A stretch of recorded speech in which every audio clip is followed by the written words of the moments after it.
Larue Davis, age 85, of Columbia, passed away the night of Monday, July 18th, 2022.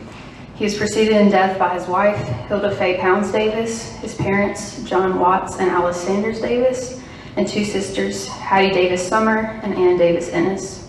He's survived by one son, Trenidy Davis, his wife JJ of Sumrall, one daughter, Tina May, her husband Raymond of Columbia, two brothers, John Lewis Davis, married to Warrene of Columbia, Harold Ray Davis of Tylertown, two sisters, Nan Hathorn, married to David of Columbia, Jane Speights, married to Robert of Columbia, five grandchildren, Gabe May, married to Ella, Gillian May, Lizzy Davis, Allie Davis, TJ Davis, and one great-grandchild, McKenzie, and a number of nieces and nephews.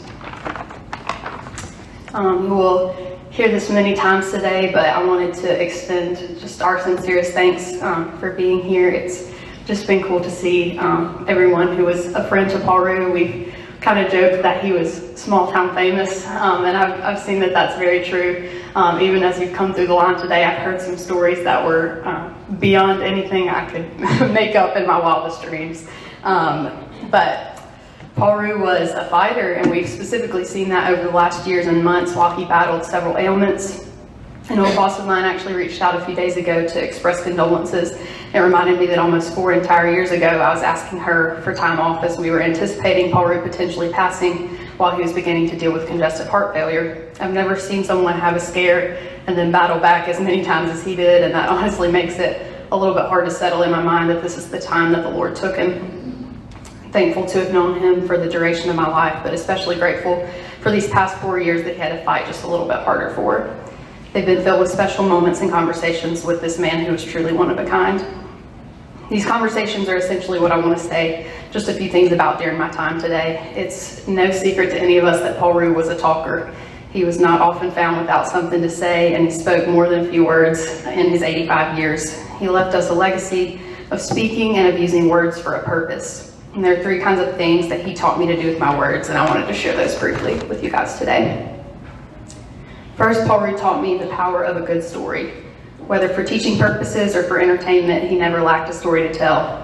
If I can say this without sounding arrogant, I think my dad and I have been recognized throughout our lives for our storytelling abilities, and I think that might be the thing that we most clearly inherited from Paul Rue. Nobody can tell a story exactly like he did, though, because his stories were filled with what we like to call Paul Rue-isms. Most of you know well, he had an uncanny ability to coin a phrase or a word and make it his own with the slightest tweak. Some of my personal favorites are how he called a carport a car porch, tacos were tarcos, and he always said he was glad I was going to school so I could learn me some sense.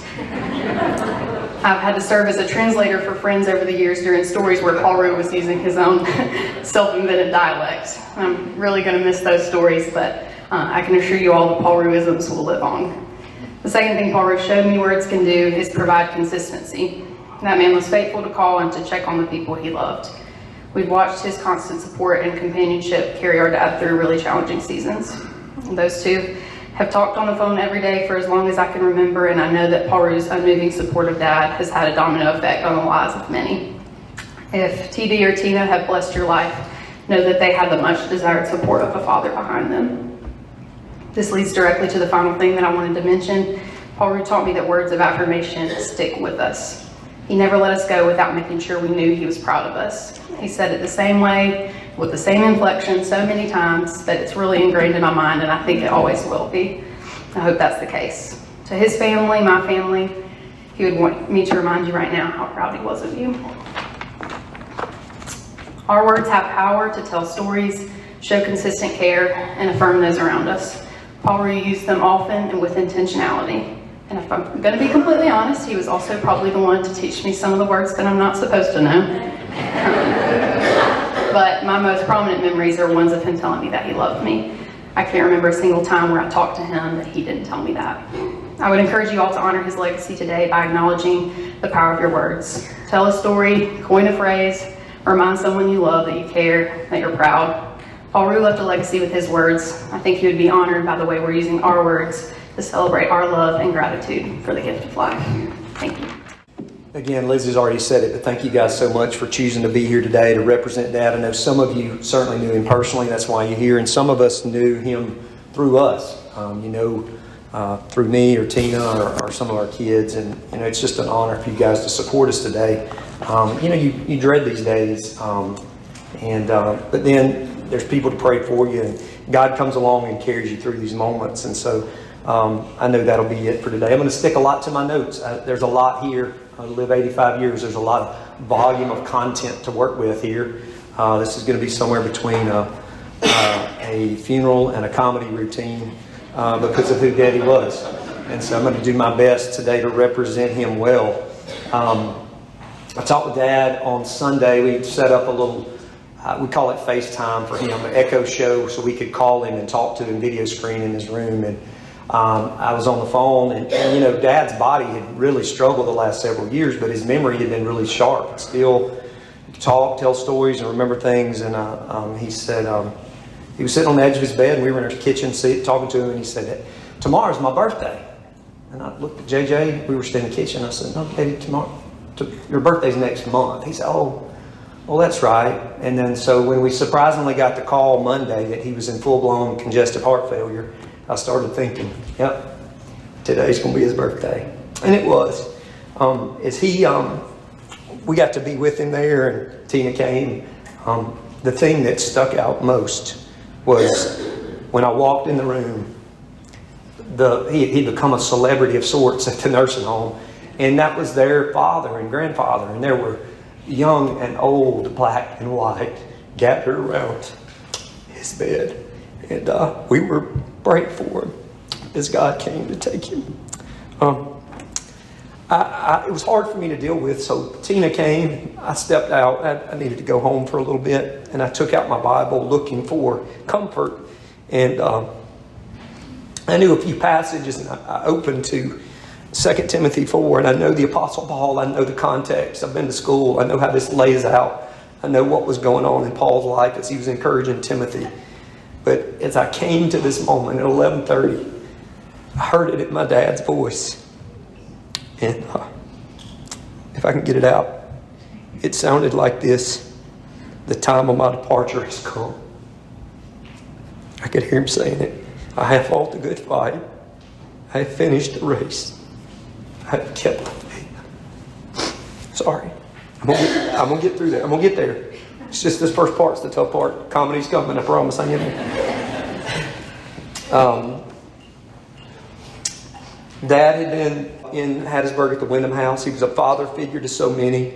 A lot of them came to ask for advice, relationship advice, parenting advice, financial advice, and he gave it to them. And he also gave advice and wisdom to those that didn't want it. And he gave it to anybody who wanted to listen. He was a talker, more specifically a storyteller. It's a bit intimidating today to stand before you because he was a master storyteller. Here's the disclaimer. What you're about to hear today, there's some truth in it. Some can be considered legend, and I'm sure there's some myths. But our lives and history is not about what happened. I used to think history was what happened. History's not what happened. It's what we remember happened. It's what we tell happened. And for him, this is how it all happened. Thankfully, after one near-death scare back in 2017, I sat Dad down, set up a couple of video cameras, and talked to him for about an hour and a half and captured some of the prime time Larue Davis. And with that, I went back and watched those things as I prepared for this, just to make sure I got some of the facts right, because I wanted to honor him. Dad was born in 1936, a home in the Brushy Creek community here, just east of town. He was born to John Watts and Alice Sanders Davis. He was the second of 7 children. You got to understand 1936, right? This was toward the end of the Great Depression. Dad grew up working on the farm, and that's where he learned to tell stories. And this was his brother John here. They were raised together. Dad was 8 years old when D-Day happened, and 9 when the atomic bomb was dropped. He remembers very well. He told me the story of when the war ended, that the church bells, the dinner bells, he said he can remember being in the field, hearing the bells ring, moving across the community as the Japanese had surrendered and the war came to an end. A little too young to fight. It's interesting. His dad, though he could have served in the military, according to Dad, Paul John went in and said, "Hey, I'm here, I'm available." And they said, "Mr. Davis, what do you do?" And he said, "Well, I'm a painter and a farmer, and I do stumping. And then they said, stumping? He said, yeah, I stump. That's where you take dynamite and you blow up stumps, and they would take the stumps into town, and those stumps would be turned in, the rosin from those stumps would be turned into gunpowder. And they said, well, sir, you've got a family, you've got a farm, and you can make gunpowder. We need you to stay home and do that. And so that's what my grandfather did, and Dad got to be a part of that. It was in the context of this farm life that stories began. Harassing siblings, adventures into the piney woods on the banks of Little River, challenges and humor, an imperfect but an iconic home life. Dad could have easily been a character in a Mark Twain novel like Huck Finn or Tom Sawyer. And for those of you who aren't familiar with Wendell-Berry and his Port William, Kentucky, I can highly recommend. Anytime I listen to those stories, it takes me back to my dad and his upbringing. Dad grew up surrounded by difficulty, hardship, love, faith, and community. While Dad was had respect for his father, it was the love and discipline of his mother that shaped him. He remembered sharing a bed with his older brother, John. Alice would tuck him in at night on cold nights. Daddy said she would bring in hot water bottles and pack in around them. Dad said in that old wooden house, you could see through the roof, the wooden shingles, and he said you could lay in bed as a young boy and you could pick out a star at night. No iPhone, no distraction, just a young boy and a distant star and a great God. Dad told one of his stories he liked to tell was about an old block wheel wagon. I really wasn't sure what that was, but it was basically a wagon that didn't have smooth wheels. But he had a younger sister, Hattie, and one day Daddy thought it was a good idea. He said, I got me some reins, and I hitched some of these goats up to this wagon and found his little sister and set her in there and found a switch and thought it was time for Hattie to take a little wagon ride. And so he began to spank the animals, and they took off charging. And Dad said they came to a big stump in the middle of the yard, and they hit that stump and said the wagon splintered to pieces. Hattie went one way and the goats went another. And he would tell that story, and he said Mama came out of the house. She switched me, and as he would say, stuck my drawers to my behind. Kids, if you don't know what that means, it's she spanked him. Just let you know that she spanked him. So there were all the friends in all of his adventures. There was his brother John. There was the Barber cousins, Oglesby boys. Through the years, there were others added. I know I'm missing some here. There was Cook and JC and many of those who were always part of his adventures. And certainly Billy, one of the Barber boys here. Dad always referred to it with these boys as that he was running on. I'm running on. And if you don't know what running on means, it means always joking. I just run on with them. Billy, one of my favorite stories of you, one time you came to the house, pulled up in your pickup truck, and you had this really nice watermelon sitting in the back of the truck, and you said, Daddy said, oh, you brought me a watermelon. You was like, no, I didn't bring a watermelon. I'm headed home. And so you got distracted, Billy, talking with Mom, and while you were there, Dad just eased that watermelon out and set it over behind the pine tree, and you said, well, I'll see y'all later. And Daddy said, well, great, you have a great day. And so you got in your truck and you left. And about 5 minutes later, your truck came back on two wheels. And I remember Dad just falling out laughing, loving picking with you with that. But back to boyhood. Stories in working in the field, fishing on the river. One night they went and ran trot lines in Little River. And Dad said about midnight they had decided to play a game of hide and seek. And they had one spotlight. So he climbed up in the top of a tree. In his words, it was 90 foot tall. That's what he would say. He said it was about 1 a.m. in the morning. He said they were tired from the day and swimming and fishing. And he said a gentle breeze began to blow in the top of that pine tree as he hid out from his friends. And he said, the next thing that I know, I was falling. He said, I started out with the top limbs, the little limbs, the middle limbs, and the big limbs. And he said, I skint that pine tree. He said, I landed on a stump right next to that. He said, my friends rolled me around until I could get my breath back. But Brian Oglesby just told me this morning, of course, Dad had several nicknames, but one of the most common ones, people referred to him as Slash. That's what they call my dad, Slash. And so Brian says that is actually where the night he was named Slash. So I didn't know that, so I learned something. Today. Church was monthly. They went once a month because of the circuit riding preachers that came through. But when they had church, Daddy said it was all day long. There was food, there was fellowship, there were baptism. In his early teen, Brother Sellers was preaching one night, And Dad came under the conviction of his sins and his lostness and accepted Christ and was baptized in the creek there with several others.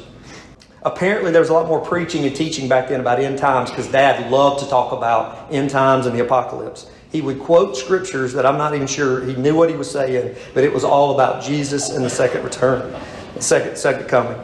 Some of the fondest memories I have later in life, and others have in this room, were sitting on the porch of my grandmother's house. This is after we had grown up. We would all be sipping coffee, eating leftover biscuits, while Dad spun up one of his stories. Some of you guys remember exactly what I'm talking about. He was our version of Jerry Clower, only skinny and smoked cigarettes and not quite as much money as Mr. Clower had. Daddy had a bad stomach that kept him sick for his early teen years. His appendix later ruptured when he was in his 30s, and Dad always wondered if that had what was bothering him all those years. But the sickness caused Dad to miss a lot of school. The truth is, I don't think Dad enjoyed school much anyway. We believe later that Dad probably had undiagnosed dyslexia, but no one knew how to spell that or knew what that was in the 40s. He repeated ninth grade a few times before he dropped out. At around age 16, seemingly out of the blue, his dad told him, hey, if you're not going to school, you're not hanging around here. You're not going to lay around here, and I need you to go find work. And Dad was he had a tender heart. And looking back at the moment, it hurt him, but he later told me it was the best thing his father could have ever done for him. Dad went inside very, very upset. His mom knew something was wrong, and he asked her what was the matter. And he said, well, me and Dad had gotten into it. He said, I'm leaving. And she said, where are you going to go? And he said, I just need some money. And so, as Dad tells the story, Granny had saved up 75 cents from some eggs she had sold. And so she gave him the money, and Dad set out hitchhiking to Baton Rouge. This started the stories. This starts the legacy. This starts Dad reinventing himself about every 8 years in some other way. In addition, he did join the National Guard at 16. Can't get the story straight, but there were several times where he forged his parents' signature. He would say, oh, yes, sir, my dad's right around the corner. And he would run around the corner to sign to be able to do things. So at 16, he joined the National Guard. He was a hard worker. One reason it's difficult to share the story is, again, so many different jobs over his lifetime. Each time he changed a job, he reinvented himself. I've seen Dad naturally interact with people from all walks of life. As Lizzy shared so very well, he painted. He worked with Reed and Gaddis in the oil field. He worked with Inland Container, driving an 18-wheeler and eventually Viking Freight Line. He found work. Some of his fondest memories is with the state of Mississippi. Some guys came in earlier today and said, hey, your dad hired me. He was a supervisor for the weight stations. If you ever leave the state and you're going out of Meridian, you're going north, or you're headed to Louisiana, you go through the weights. Daddy referred to those as scale stations. But he was responsible for the team that maintained those stations. He took pride in that. And so, but you have to understand, I'm between 5 and 8 years old. My dad is 6'3", right? He wears these boots and a uniform with this big shiny badge, and he drives a car with a radio, and it's got a state emblem on the side. I mean, my dad was somewhere between Clint Eastwood and Andy Griffith to me. And for me, as a young child, like, you have to understand, this was like, I idolized him. He would take me with him on trips around the state. I would put on a plastic belt with a fake gun and a badge, and we would walk into places. Unfortunately, I would walk into state buildings with a plastic gun on my side. My daddy didn't carry a gun, but I did. You understand? And it's sad that we live in a day and age where kids can't carry guns in buildings. That's amazing. But he was like an icon to me. He smelled of skin bracer aftershave, hairspray, cigarette smoke, and diesel fuel. I thought to myself, this is what a real man must smell like. And to this day, I still believe it is. And for the record, I did put on some skin bracer, which I never wear, this morning, just because he had a little left in his room. Dad eventually left the state to chase money. He went into the oil field just as the oil field was busting, a decision that he always regretted. He left in the early 80s. He eventually, through his relationships, after he realized he wasn't going to make it in the oil industry, Dad built a business and went into business for himself with Larue Davis Trucking. Having driven 18-wheelers a lot of his life and looking for things to deliver, the most natural things to deliver in this part of the country was pine timber. woods, logs. Eventually, it led Dad to a logging business. He had a 1979 International cab over.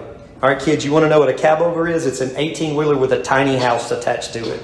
I would go on trips with him, and I would get to hang out in the back. He would tell me, hey, stay in there. Don't come out until we're out of the delivery point. And so I would go into wood yards and different facilities in the back, eating snacks, waiting till Dad got back in. It felt adventurous to me. Dad would work on his old trucks all weekend just to be able to work during the week. He made lots of money with the trucks, but spent more than he made. One year, Dad bragged that he had made $350,000 in a single year, but he failed to mention that he spent $400,000. But we all kind of knew that.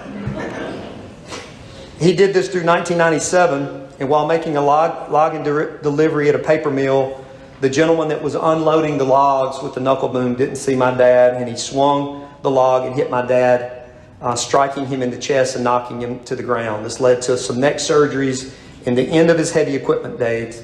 Dad was in his early 60s, and after Mom made it very clear that he was not going to be staying around the house every day, he made his way to Columbia Training School and became Security 10. That was his badge number, Security 10. Dad was excited to be back with the state.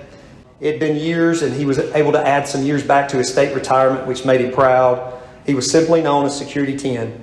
The cottage parents, if you didn't know, there were juvenile teens there, but the cottage parents, they were house parents to these kids, but when they could not control the kids, they would call for security backup. Dad lived for those calls. We heard stories about him kicking in doors, demanding everybody get on the wall. And while he did, there were levels of punishment. He could take the kids to an on-site jail. Dad wasn't showing up to take sides. He was showing up to take over. I never got to see it in person, but I can imagine it was like watching a professional wrestler take the ring. He felt the youth of today needed more discipline. And the training school eventually closed a few years after Dad left. It was under the allegations that they were going too far in some of the disciplines. Dad was never involved in any of those accusations, but I always wondered if he did have anything to do.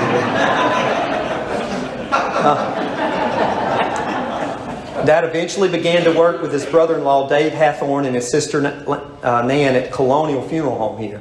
Eventually, this place was opened in 2007, and Dad was a part of the team that opened this. He loved his job, the suit, the tragedy, walking in very dark moments with people. Dad, through his 70s, worked here. His age and wisdom allow him to speak into people's darkest moments. He told stories of families coping with death. He once went and picked up a young mother who had died of cancer, and he said a very young girl walked over to him out of the blue and just handed him a rose. Stories of children's death, teen death, death of the elderly, death at every age, those who had put their faith in Jesus and those who had not. Dad said you could tell the difference. He once said, son, I came into this world riding mules and buggies, then I drove cars, then 18-wheelers, and now I'm going out driving a hearse. One of our favorite stories that was told here is that a lady passed away, and her family was in Louisiana, and they had asked for the funeral home to deliver her body the day of the funeral. And Dad agreed, and he grabbed the address that he was supposed to travel to, and he had a little GPS box that he kept in his car. And they had conversation. He said, where's this body going? And they said, she's going to Homer, Louisiana. Daddy said, I know right where it is. So Dad jumps in the car with the body, and he's taking this lady to her funeral. And anyway, as he traveled and got closer, Dave called to check on him and said, how you doing, Slash? Where are you? He said, man, I'm down here on I-10, close to New Orleans. I'm making great time. Dave said, why are you in New Orleans? They said, well, I'm headed down here to Homer. And you have to understand, there's a Homer, Louisiana, which is in South Louisiana. And then there is a true Homer, Louisiana, which is in North Louisiana, 4 hours apart. And so Dad had delivered the body to Homer, not Homer. So he said that the family was upset with him. He called and took the blame. And as he drove 4 hours north to get her where she was supposed to be, the lady was really upset with him. He said, ma'am, I'm sorry, this is all on me. And he said, but I've got your mama and we're on the way. And so, anyway. Somehow or another, I promise he was able to talk himself out of that. Dad became critically ill in 2018. He was put on hospice. We were told he had days to live. Through the encouragement of some friends and prayer, we took Dad from the hospital to see if they could do anything. They found some pneumonia, aggressively treated that, which saved his life. But the damage was done. He would need to enter a nursing facility for the rest of his life. So for 18 months, he was at the Grove in Columbia, and then the last 2 years at the Wyndham House in Hattiesburg. Dad became an icon of sorts in these places. People would ask me how he was doing, and I love to tell them, well, he's worked his way up to be manager now in the nursing home. He did run the place, though he did not officially have a job there. Since women typically outlive men, the minority in the nursing home are males. Dad never lost his cognition. His body had failed, but his mind and his mouth had not. He continued to tell his stories, encourage people from all walks of life. The 50 and 60-year-old staff members saw him as a father, the younger ones as a grandfather. They came to get advice for managing money, relationships, and matters of faith. I told Dr. Mayfield, he's my mentor, I told him last year or so, I said, hey, Dad, Johnny Mayfield turned 70 years old. He said, well, tell him he's about to get grown. So, Dad had accepted Christ as a young man. He sought to live for Him, but always carried a sense of shame for his inability at times to control his temper. He was asked several times if he would be considered to be a deacon in his church, at our church, and he always declined. He said, you know what? I don't feel like I meet the qualifications found in the Bible. He didn't feel like his marriage to Mom was what a Christian marriage should be, and he declined. He was a man of honor, integrity, even when it cost him. I could see the fingerprints of God all over his life. In a world where there's many absentee dads, I had a father who loved me and disciplined me. He was love and wrath. I feared him the right way. I respected him. He raised me to do so. Years before one of his closest friends was near death, Dad called. He called Dad to ask about Jesus. For some of you, I asked permission. Bradley McDaniel was here earlier. This is Bradley's grandfather, Mr. J.C. McDaniel. Daddy called him Jake also. But Dad went over to talk to him, to tell him about Jesus. I mean, the context was about what does it take for someone to be saved. When asking Dad the same question a few years ago when I interviewed him, he told me about his interaction with Jake. And so there's so many stories I could tell, and I'm eventually going to post some of his stuff online. But for now, I've captured this audio recording of Dad walking through this conversation he shared with Jake. And it's one of the things I want to play as we start to wind down this service today. Dad didn't know the addresses of the Bible. He didn't know all the references, but he knew the Scripture. And here he is now talking about faith in Christ's sacrifice for us with Mr. J.C. McDaniel. I want to make like J.C. I want to make sure, but I've asked him a million times to make sure that I was right when I met him. Now, he said most righteous look like filthy rags in his sight as long as you're in this flesh. But all I've done is Sir Jake called me to come over and talk to him. He said, I got a lot of confidence in him. Out of 10, you couldn't be no closer to about 3. I said, I figured I was a 10. Man, I'm serious. He said, you know, I've been a rascal. And I said, Jake, do you believe the Bible? He said, yep, every word of it.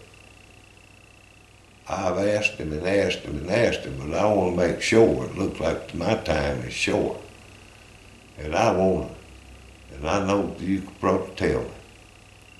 I said, well, he said, if you asked and meant it from your heart, and you believe that he died and resurrected for your sins, that it'd be as far from the east is to the west. And I said, apparently, that seems like your problem. One thing. What? I said, you won't accept it. You don't believe he'll lie? No, he won't lie. I said, well, that's what the book said.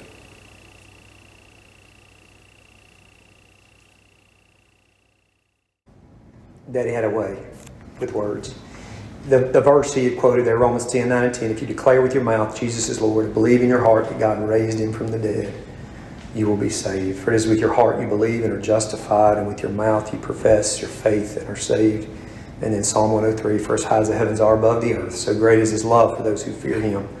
As far as the east is from the west, so far has he removed our transgressions from us. Christ crucified for those who trust in him. If you ever need to talk to someone about having a relationship with Christ, Dad would want that for you. And I'm available for any of y'all that would ever want to talk. Addressing my family real quick. Gabe, Ella, Gillian, Bo, Lizzy, Allie, TJ. We have a legacy. He didn't leave us money or land, but something greater. A legacy. A good name.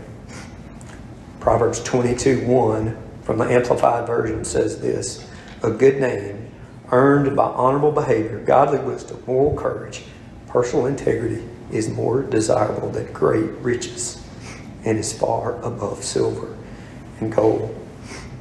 Dad would want all of y'all to be faithful to your family, to make memories, tell stories, and trust Christ for today and what follows. I'm going to close with this. This is from author and blogger Tim Challies. He's a Christian.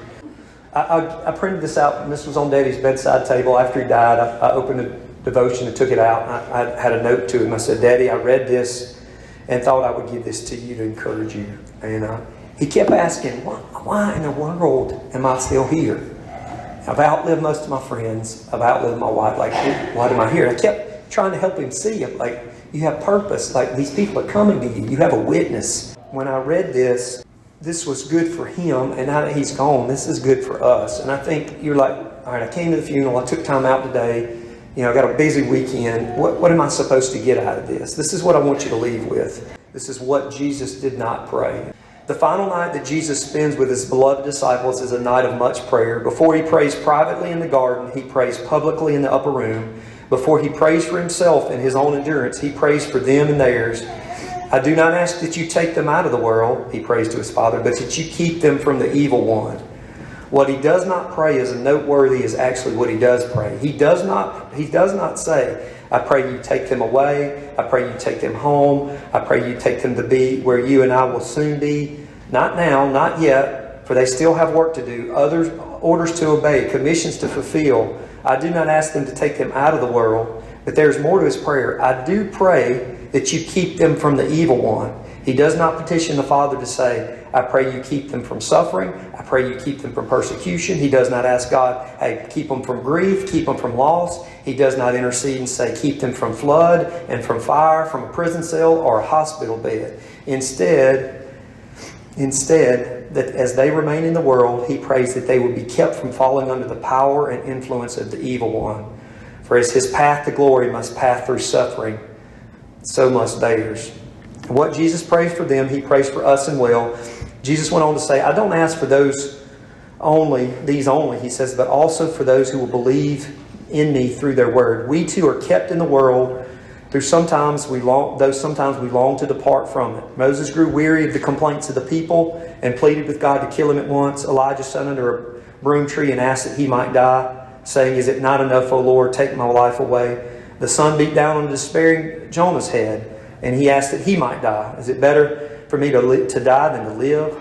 Many of God's people desire to prematurely depart the body so that they can be present with the Lord.